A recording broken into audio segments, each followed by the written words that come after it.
Have you ever wondered how the Amish manage to keep their greenhouses warm during harsh winters? While most of us rely on modern heaters, the Amish turn to time-tested techniques that are as effective as they are ingenious. Their greenhouses thrive in the dead of winter, thanks to natural methods that harness the power of windbreaks, compost heat, thermal mass, and sunlight. Today, we're diving into the secrets behind how the Amish really heat their greenhouses, from blocking icy winds with strategic barriers to capturing warmth with clever designs.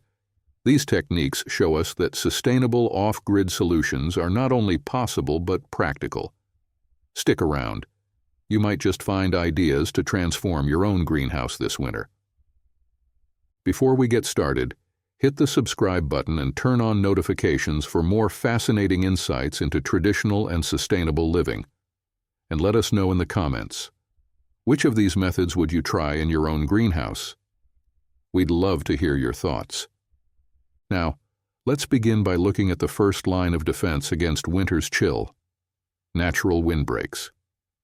These clever barriers are the unsung heroes of Amish greenhouses, creating a warm, protected environment even when the winds are howling outside. While heating techniques often get all the attention, the truth is that no amount of warmth will stick around if icy winds are stealing it away. Windbreaks are the first line of defense, shielding greenhouses from the cold and protecting them from rapid heat loss. It's a low-tech solution with a big impact. The power of blocking the wind. Think of a cold winter day when the wind cuts straight through your jacket, making you shiver no matter how many layers you're wearing. That's what a greenhouse experiences without protection. A strong gust can strip away any warmth inside, dropping temperatures dramatically and putting plants at risk.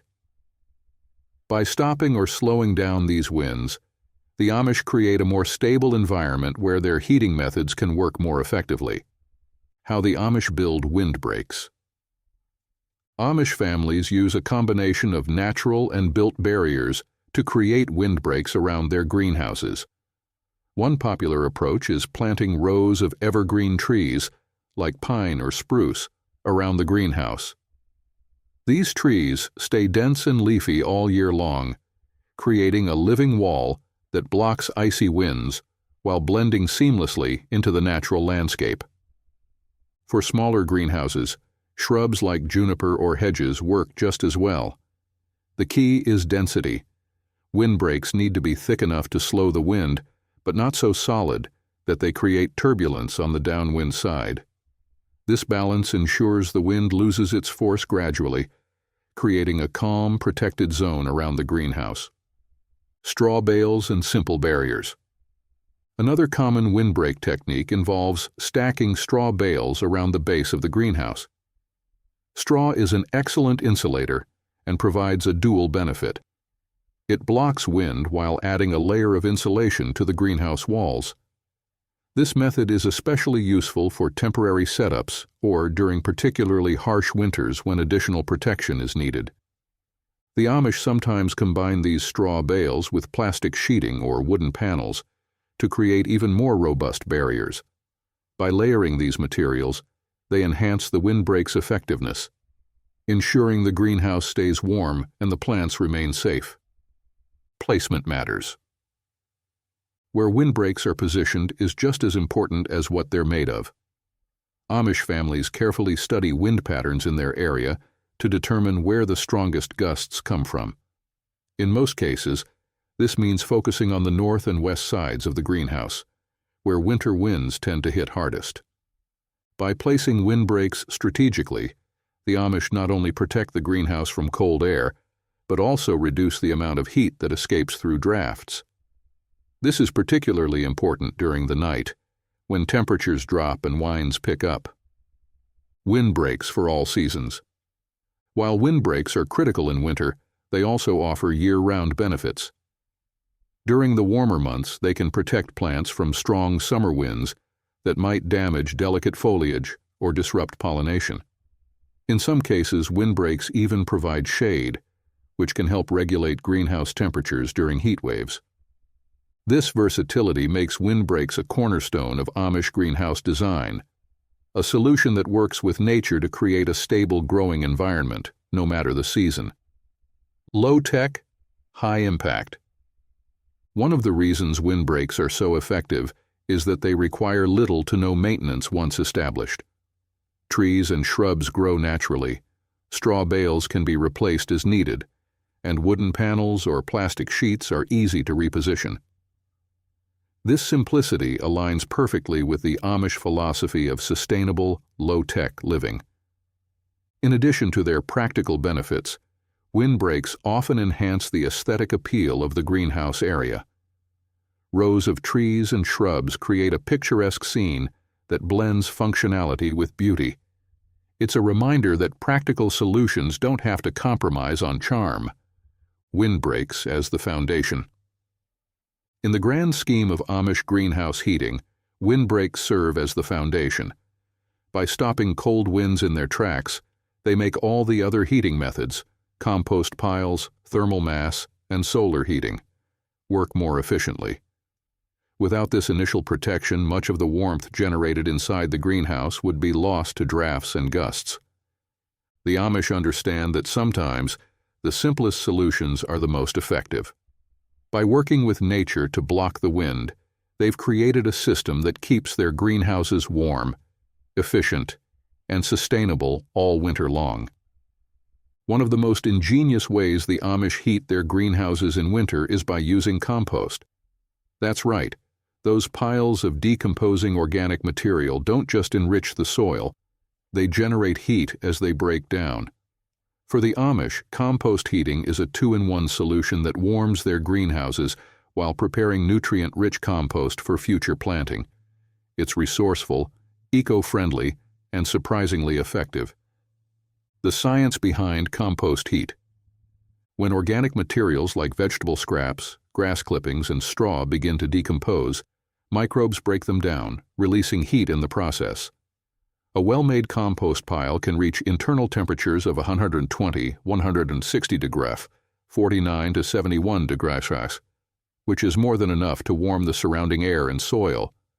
This natural heat generation makes compost an ideal solution for greenhouse heating, especially in colder months. How the Amish use compost for heating.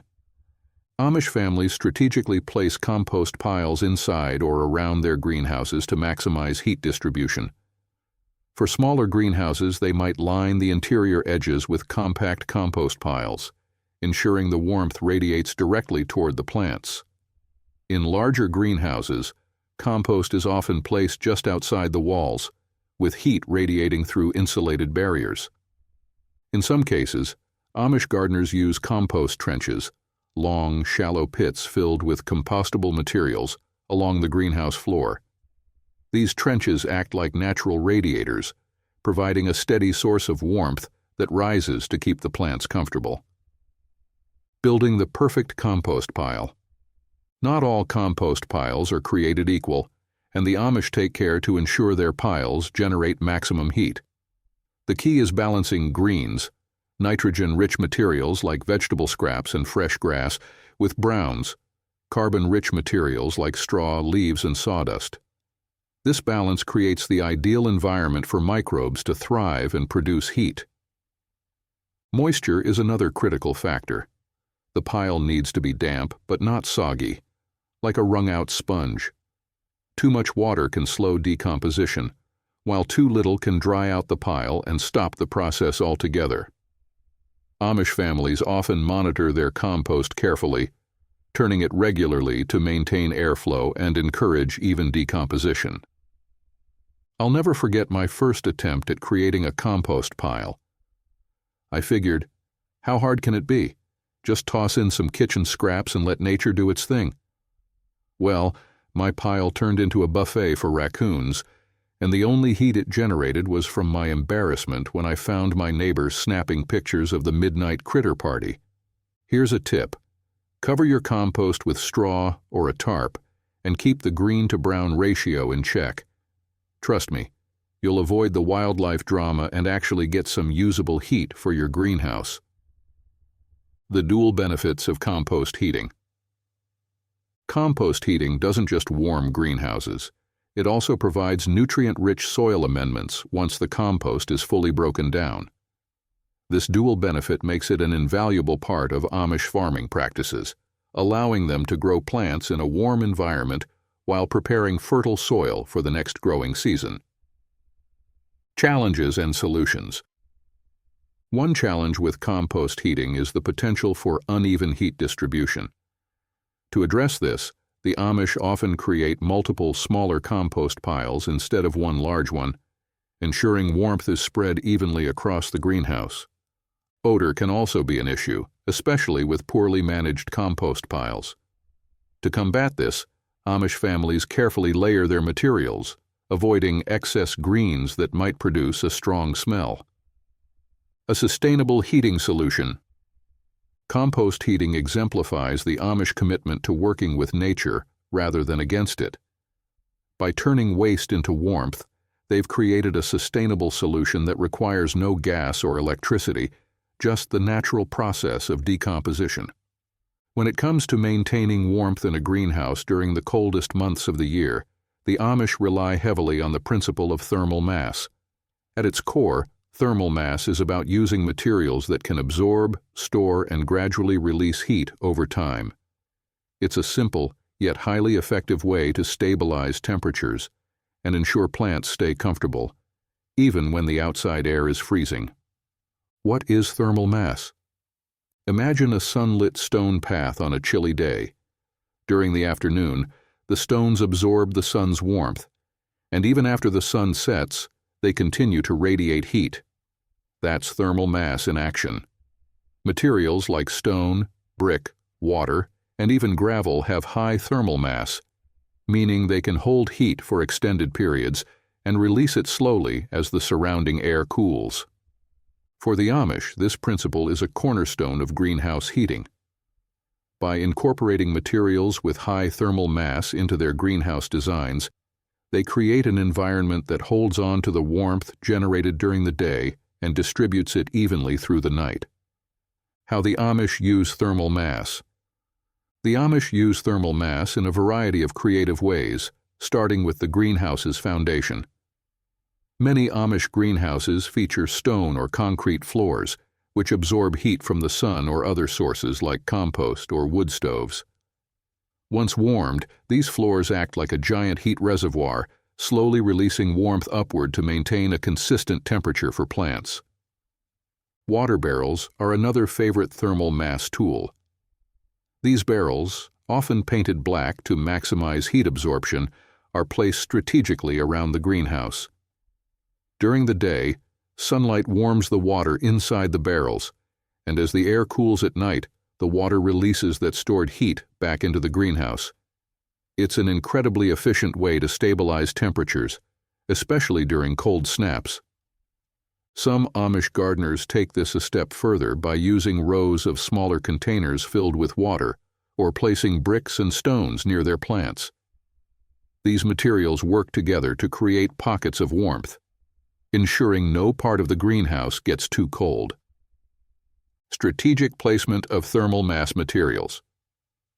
Placement is key to making the most of thermal mass. For example, water barrels are often positioned along the greenhouse's south-facing walls, where they receive the most direct sunlight.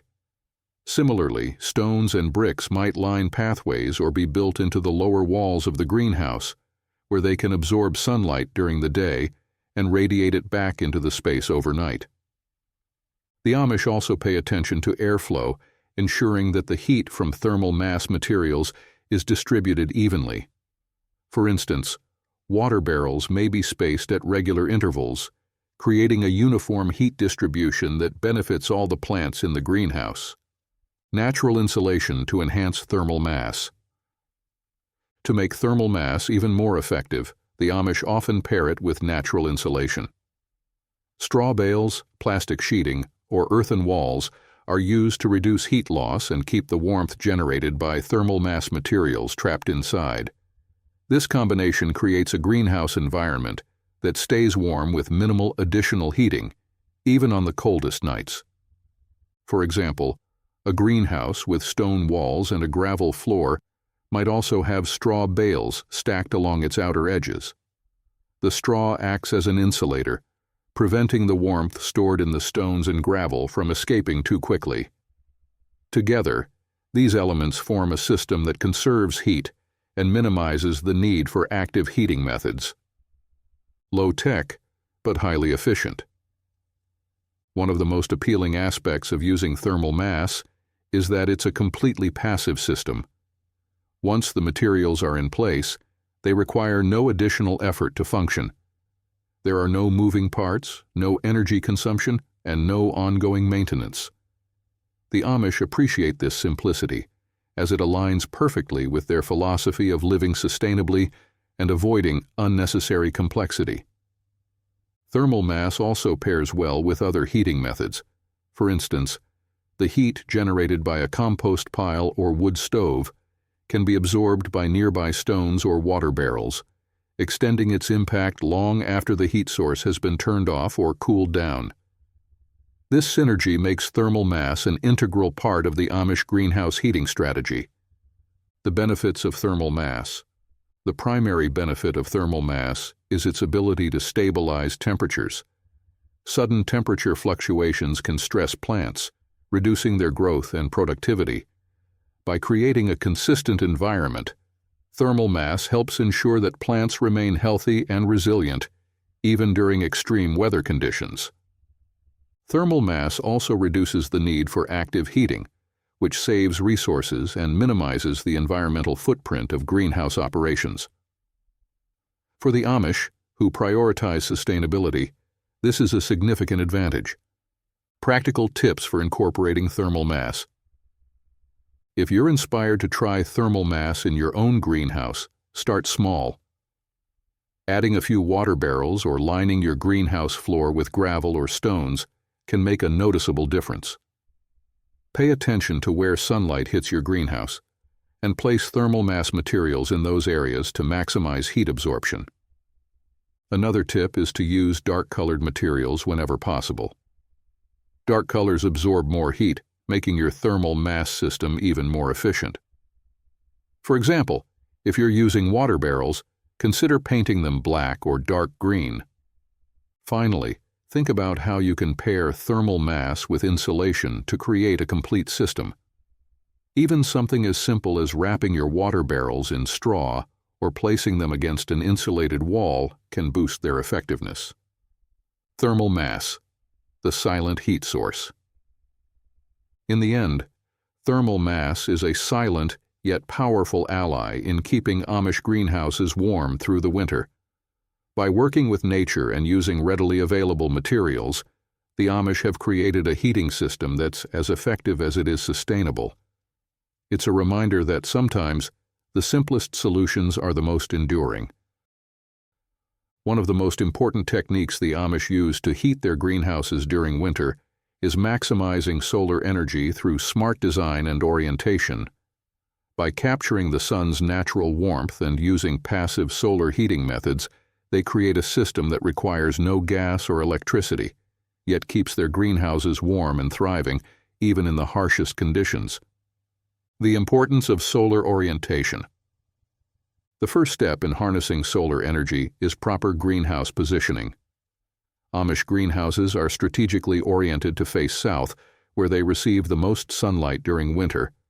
In the northern hemisphere, the sun stays low in the sky during the colder months, rising in the southeast and setting in the southwest. A south-facing structure ensures that the greenhouse absorbs sunlight throughout the day, maximizing warmth. But it's not just about the direction, it's also about minimizing shade.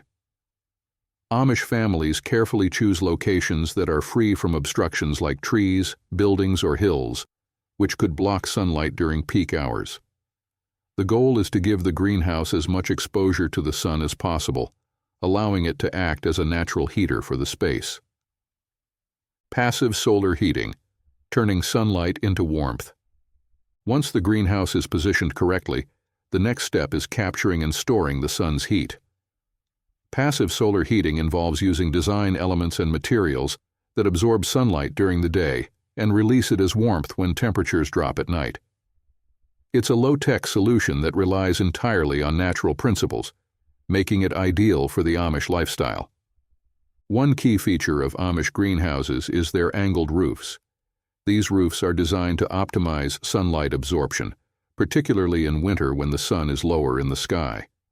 By slanting the roof at the right angle, the greenhouse captures the maximum amount of direct sunlight, even during short winter days. Double-layered walls or coverings are another common feature. These layers trap air between them, creating an insulating barrier that helps retain heat inside the greenhouse. Some Amish greenhouses use clear polycarbonate panels or glass for their walls, materials that allow sunlight to enter but minimize heat loss. The role of dark surfaces. Inside the greenhouse, dark-colored surfaces play a critical role in passive solar heating. Materials like dark stones, bricks, or even painted walls absorb more sunlight than lighter-colored surfaces. These dark surfaces act as heat banks, storing warmth during the day and releasing it slowly as the air cools at night. For example, a greenhouse with a gravel floor might include dark-colored stones along the edges or near the plants. These stones absorb sunlight throughout the day and radiate warmth back into the greenhouse as temperatures drop. This helps maintain a stable temperature, reducing the risk of cold damage to plants. Reflective surfaces to amplify sunlight. In addition to absorbing sunlight, Amish greenhouses often include reflective surfaces to direct more light and heat toward the plants. These surfaces can be as simple as aluminum foil or reflective sheeting placed on the walls or floors. By bouncing sunlight back into the greenhouse, reflective materials enhance the overall warmth and ensure that even shaded areas receive some heat. Some Amish families use mirrors or shiny metal panels strategically positioned inside the greenhouse. These panels catch and redirect sunlight to areas that might not receive direct exposure, like the corners or lower sections of the space. It's a clever way to make the most of every ray of sunlight, even on cloudy days. Heat retention. Through insulation. While capturing sunlight is essential, retaining the warmth is equally important. To prevent heat from escaping, Amish greenhouses are often insulated with natural materials like straw bales or earthen walls. Straw is a particularly effective insulator, providing a thick protective layer that keeps the heat generated by the sun from dissipating too quickly. Some greenhouses feature earth-sheltered designs, where part of the structure is built into the ground. The soil acts as a natural insulator, stabilizing the internal temperature and reducing heat loss. This combination of passive solar heating and insulation creates a self-sustaining system that requires minimal maintenance and no additional energy input. Ventilation for temperature control. While the goal is to retain heat, it's also important to prevent overheating. On particularly sunny winter days, Amish greenhouses may reach temperatures that are too high for some plants. To manage this, ventilation systems like roof vents or side windows are used to release excess heat and maintain a balanced environment. These vents can be adjusted manually to allow just the right amount of airflow, ensuring that the greenhouse remains warm but not too hot. This attention to detail highlights the Amish commitment to creating a stable, healthy growing space for their plants. The synergy of solar orientation and other methods. One of the most impressive aspects of Amish greenhouse heating is how solar orientation and passive solar heating integrate with other methods. For example, heat captured through solar energy can be stored in thermal mass materials like water barrels or stone walls, amplifying its effectiveness. Similarly, windbreaks and insulation work in tandem with solar heating to minimize heat loss and maintain consistent temperatures. This holistic approach ensures that the greenhouse remains warm and productive even during the coldest months. By combining multiple techniques, the Amish maximize the efficiency of their heating system without relying on modern technology. A model of sustainable innovation. The use of solar orientation and passive solar heating in Amish greenhouses is a testament to their ingenuity and deep connection with nature. By observing the sun's patterns and using simple, effective materials, they've created a heating system that's both sustainable and practical. It's a reminder that sometimes the best solutions come from working with nature rather than against it. If you're inspired to try these techniques in your own greenhouse, start by studying your location's sunlight patterns. Position your greenhouse to face south and consider incorporating dark-colored surfaces, reflective materials, and insulation to capture and retain as much warmth as possible. With a little planning, you can create a space that thrives even in the coldest months, just like the Amish do. The Amish have mastered the art of heating greenhouses in winter without relying on gas or electricity, from blocking icy winds with natural windbreaks to generating warmth with compost, storing heat in thermal mass, and maximizing sunlight through passive solar techniques. Their methods showcase a perfect balance of simplicity and sustainability. These techniques not only keep their greenhouses thriving, but also demonstrate how working with nature can yield powerful results. If you're inspired by these methods, why not try incorporating one into your own greenhouse setup? Whether it's adding water barrels for thermal mass or experimenting with straw bales for insulation, these techniques are accessible and effective. Don't forget to subscribe for more insights into Amish ingenuity and sustainable living, and let us know in the comments which method you'd try first.